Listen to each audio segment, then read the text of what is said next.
What's going on, everyone? Jared here from the Figure Bros, and today we are taking a look at a very anticipated Marvel Legends release, the Superior Spider-Man. This is part of their 85th anniversary celebrating Marvel. I'm really excited for this costume. I mean, this Superior Spider-Man is probably one of my all-time favorite Spider-Man comics. It was one of the ones I read very early on in my life. I think I read it in middle school, so over a decade ago. But it holds a place very near and dear to my heart. So I'm really excited to look at this figure. It looks very good, but will he hold up? And with these newer, more kind of obscure costumes of characters coming out, let me know down in the comments what's a more obscure costume of a beloved character that you want to see. I'm open to opinions. Maybe even Hasbro will take a look at the comments and see what we're all thinking, right? But anyways, without further ado, let's go ahead, get them out of the box, and start with articulation. All right, guys, let's go ahead and do the articulation for the new Superior Spider-Man. Well, this is on a standard ball hinge, but honestly, it gets pretty good range up,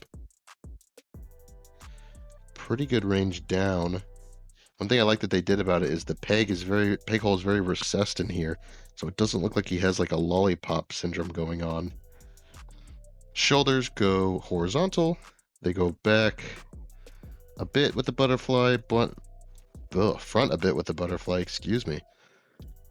Arms, there's a bicep swivel and a double jointed elbow, standard hand hinge for the hand. Ab crunch, this guy is crunchy. Goes back that, forward that far, break his back, and he goes back that far. Holy crap. Yeah, he's going to be doing some crazy matrix moves here. I don't know if you need that much range, but he's sticking it out, man. Holy crap. Anyways, he's got these drop down hips, which I'm not in love with, but they do give you better range. I mean, that's almost a full splits for a Spider-Man. That should be expected. You get the thigh cut, of course. With the split, you do get like, he can spread it like more up. It goes more outwards as it goes up.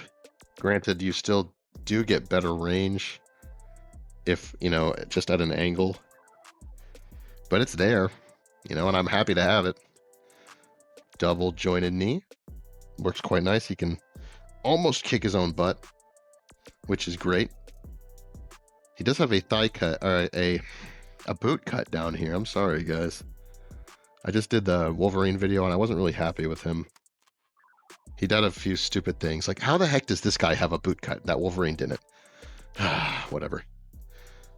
Up that far. Back that far. Ankle rocker, of course. You can get some pretty good range out of that. And a toe hinge. Where would we be without our toe hinge? So overall, the articulation here is pretty solid. I really do like this body. I think the proportions are very nice here. He's got a nice V shape without looking too overly like bodybuilder-ish. So that's really nice. He's still got kind of broad shoulders. These could maybe be a little bit bigger. But overall, he looks pretty good. Let's go ahead and talk about his accessories. So that'll kind of lead into a little bit of design as well. So before we talk about the arms, let's get the other things out of the way. The not so crazy things. You do get oh, there he goes. So you do get an alternate head with just the regular eyes. And that's another thing to talk about too. These eyes are supposed to be like a reflection of the city sky in them. City skyline, which is really cool. My camera's having a hard time focusing on them for some reason. I think it's all the lines. The lines in like very odd places, so sorry in advance about that, guys. So that's pretty cool. You do get a non-exposed backpack for his spider legs, which pegs into the back very nicely, so that's good. I have to take that out though in just a minute. You do get two of the hands with the spider claws in them. So a must-have for this figure. And then two thwipping hands. How could you have a Spider-Man without thwipping hands? Am I right? All right, let's talk about the big thing, though. His backpack. As you can see, it's quite big. They all just peg into it pretty easily. And then it pegs into his back like such. And then you have his spider arms, which do look great, but I have one huge gripe with these. They are so gummy. Like, I don't know if you could see how wobbly they are, but they just feel so gummy. You can like flex them whatever way you want, which I guess is good because they won't break. But you know, so they've got a hinge here, a hinge here, but they're so gummy and the joint is so tight. And these need to be a harder plastic. Look how gummy they are. I'm telling you, these need to be a harder plastic because the joints are nice and tight, but the legs themselves aren't. So I'll show you why that's a problem in just a minute. But so let's get him in a classic pose for Superior Spider-Man, where he's got like the legs out like this, his arms forward. I'm also wondering if this is like the Vulcan body. This is not the Vulcan body, is it? I don't think it is. I'm pretty sure it's not.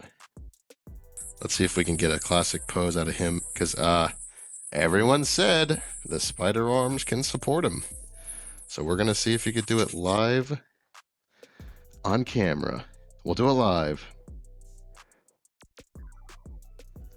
So we're going to kind of get them like that. Splay them outwards a little bit for some extra support.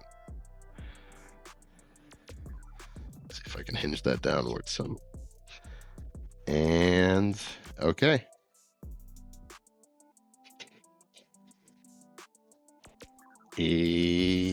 Almost. All right, I'm not going to spend all day doing this. I think it's possible. So if I can get it, I'm going to post a picture of it right here. But if I can't, then that means I couldn't get it. So yeah, aesthetically, I think these look nice. Functionality wise, they're too gummy. Way too gummy. And it sucks because the joints are nice and tight, but they're just so gummy, he's gonna fall over. So it's a little disappointing. It does look good, and it will look good on the shelf. It's just gonna have trouble standing. So overall, I'm going to give this Superior Spider-Man, despite everything with that I said about the legs, they still do look great, and they do function, maybe not perfectly, but they do work. Aesthetically, this is a gorgeous figure. I think the paint here is really nice, and the arms do look good. So overall, I'm going to give this Superior Spider-Man an 8 out of 10. So here's the thing. At Target, it was $25, but on Big Bad Toy Store and Entertainment Earth, it's $30. So I'm not sure if they're messed up or if Target is messed up. If it's $30, take a point off. If it's $30, it's going to be a 7 out of 10. I don't think this is worth an extra $5. But if it's 25, 8, and that's great. This is what you should be getting every time for your money. Overall, it's pretty good, and I'm happy to have it. I'm very happy to have a Superior Spider-Man on my shelf finally. It's been far too long. But let me know what you guys think of this figure down in the comments below. Are you disappointed? Do you think it looks great? Are you going to be picking this up? I want to hear your thoughts in the comments below.